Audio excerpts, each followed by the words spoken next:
जय माता दी। जय माँ दुर्गा। ये जानते हैं कलश स्थापना नवरात्रि के पहले दिन शुभ मुहूर्त सही समय और सही तरीके से करनी चाहिए। आइए जाने कैसे करें कलश की स्थापना।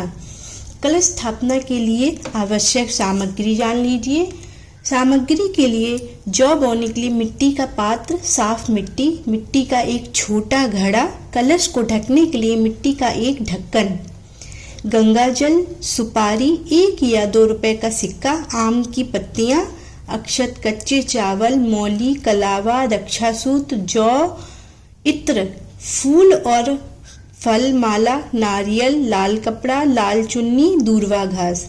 कलश स्थापना की विधि। नवरात्रि में कलश स्थापना देव देवताओं के आह्वान से पूर्व की जाती है।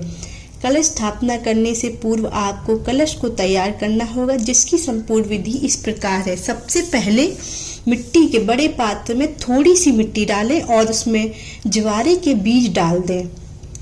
अब इस पात्र में दोबारा थोड़ी मिट्टी और डालें और फिर बीज डालें। उसके बाद सारी मिट्टी पात्र में डाल दें और फिर बीज डालकर थोड़ा सा जल डालें। ध्यान रहे इन बातों को पात्र में इस तरह से लगाएं कि उन उगने पर यह की तरफ उगे, यानी बीजों को खड़ी अवस्था में लगाएं और ऊपर वाली लेयर में बीज अवश्य डालें। अब कलश और उसकी पात्र की गर्दन पर मौली बांध दें, साथ ही तिलक भी लगाएं। इसके बाद कलश में गंगा जल भर दें। इस जल में सुपारी, इत्र, दूर्वा घास, अक्षत और सिक्का भी डाल दें। अब इस कलश के किनारे पर 5 अशोक के पत्ते रखें और कलश को ढक्कन से ढक दें। अब एक नारियल लें और उसे लाल कपड़े या लाल चुन्नी में लपेट लें। चुन्नी के साथ इसमें कुछ पैसे भी रखें। इसके बाद इस नारियल और चुन्नी को रक्षा सूत्र से बांध दें। तीनों चीजों को तैयार करने के बाद सबसे पहले जमीन को अच्छे से साफ करके उस पर मिट्टी का जौ वाला पात्र रखें।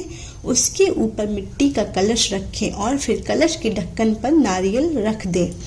आपकी कलश स्थापना संपूर्ण हो चुकी है। इसके बाद सभी देवी देवताओं का आह्वान करके विधिवत नवरात्रि पूजन करें। इस कलश को आपको 9 दिनों तक मंदिर में ही रखने देने होगा। बस ध्यान रहे सुबह शाम आवश्यकता अनुसार पानी डालते। कलश स्थापना के लिए पहला शुभ मुहूर्त 6:19 से 7:23 तक है तथा वहीं अभिजीत मुहूर्त सुबह 11:52 से 12:40 तक है।